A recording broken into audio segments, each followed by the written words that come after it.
ഇത്തരത്തിലുള്ള ഇരകൾ എല്ലാ കാലഘട്ടങ്ങളിലും CPM-നെ സംബന്ധിച്ചിടത്തോളം ലഭ്യമാകുന്നുണ്ട്.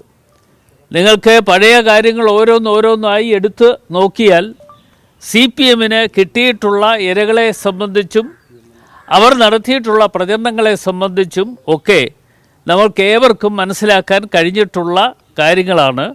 അതൊക്കെ ഇപ്പോൾ എവിടെ പോയി നിൽക്കുന്നു എന്നതിനെക്കുറിച്ചും കാര്യങ്ങൾ അന്വേഷിക്കേണ്ടതായിട്ടുണ്ട്. രാഹുലിനെതിരെയുള്ള പരാതികൾ വന്നു തുടങ്ങി. 1-2 ആരോപണമല്ലല്ലോ, കുറേയേറെ ആരോപണങ്ങൾ കമ്മിറ്റിക്ക് മുമ്പിൽ തന്നെ വന്നിട്ടില്ലേ? അല്ല, ഞാനത് പറഞ്ഞല്ലോ.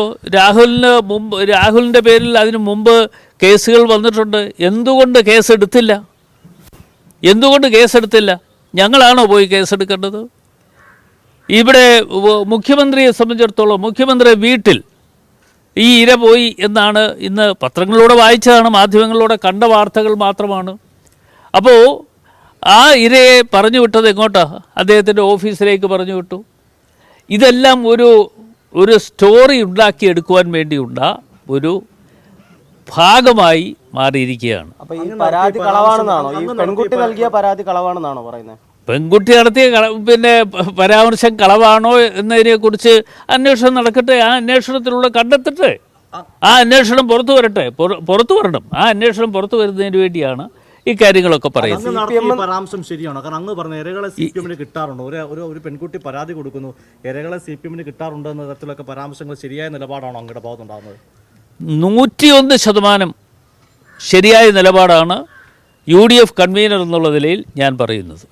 101%, 1%, 101% ഞാൻ പറയുന്നു.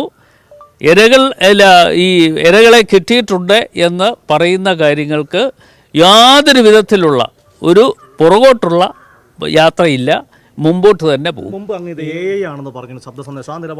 അതൊക്കെ പോട്ടെ, അതൊക്കെ പിന്നീടുള്ള കാര്യമാണ്. ഇപ്പോൾ ഉള്ള കാര്യം കിട്ടിയ ഇരയല്ലേ, കിട്ടിയ ഇരയാണല്ലോ. അത് CPM-നെ സംബന്ധിച്ചിടത്തോളം അവർക്ക് അത് മുതലാക്കാൻ വേണ്ടി ഒരു ശ്രമം നടത്തിക്കൊണ്ടിരിക്കുകയാണ്. ആ ശ്രമം നടത്തിക്കൊണ്ടിരിക്കുമ്പോൾ ഒരു കാര്യമുള്ളത്, ഈ ശ്രമമൊന്നും ജനങ്ങളുടെ മുമ്പിൽ വിലപ്പോവില്ല. ആ കാര്യത്തിൽ ഞങ്ങൾക്ക് യാതൊരു സംശയവുമില്ല. ഈ പഞ്ചായത്ത്, മുനിസിപ്പൽ കോർപ്പറേഷൻ തെരഞ്ഞെടുപ്പ് കഴിയുമ്പോൾ നിങ്ങൾക്കെല്ലാവർക്കും മനസ്സിലാക്കാൻ കഴിയും എന്ന് മാത്രമല്ല, അതിനുശേഷം 2026 നടക്കാൻ പോകുന്ന നിയമസഭാ തെരഞ്ഞെടുപ്പ് കൂടി വരുമ്പോൾ ഈ കാര്യങ്ങളെല്ലാം വളരെ വ്യക്തമായി നിങ്ങൾക്ക് മനസ്സിലാക്കാൻ കഴിയും.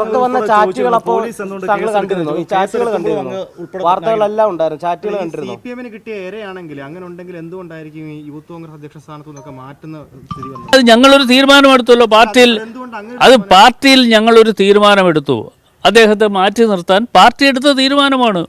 ആ തീരുമാനത്തിൽ നിന്ന് ഞങ്ങൾ പുറകോട്ട് പോയിട്ടില്ല. ഇതിപ്പോൾ ഉള്ളത് എന്ന് പറയുന്നത് തെരഞ്ഞെടുപ്പാണ്. തെരഞ്ഞെടുപ്പുമായി ബന്ധപ്പെട്ടുകൊണ്ട് ഒരു ഇരയെ കിട്ടിയിരിക്കുന്നു. ആ ഇരയെ മുതലാക്കിക്കൊണ്ട് മാർക്സിസ്റ്റ് പാർട്ടി മുമ്പോട്ട് പോകാൻ തീരുമാനിച്ചിട്ടുണ്ട്. ആ തീരുമാനത്തിൻ്റെ ഭാഗമെന്നുള്ള നിലയിലാണ് ഇപ്പോൾ നടക്കുന്ന ഓരോ കാര്യങ്ങളും എന്ന കാര്യത്തിൽ ഒരു സംശയം ഞങ്ങളെ സംബന്ധിച്ചിടത്തോളം ഇല്ല.